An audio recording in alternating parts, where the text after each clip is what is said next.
Narahat olmayın. Təyyarədə yeməyəcək. İnşallah sağ-salamat gəlir çatlarım. Bayaqdan qeyd elədiyim kimi sizlərin sürəkli alqışlarıyla Afət Fərman qızı eşq olsun.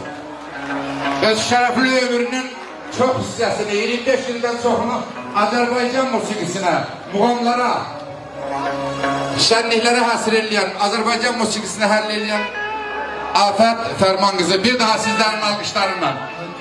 Mən həmişə qeyd edirəm. Müğənniyə ruh verən iki şeydir. Biri pul, biri alqış. Eşq olsun. Axşamınız xeyirməyə məzlərim, hər birinizi xoş gördük Tomsk şəhərində. Toyunuz mübarək olsun. Rahim atanın gözləri aydın olsun.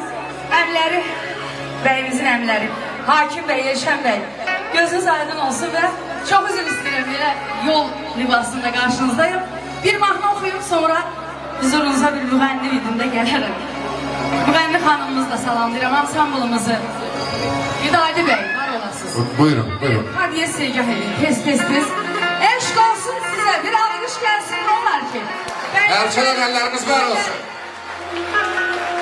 Hay günü əvşanım, ay qohumlar əvşanım, oğlar qız yaşlar, oğlar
Studia, bir alkış gelsin.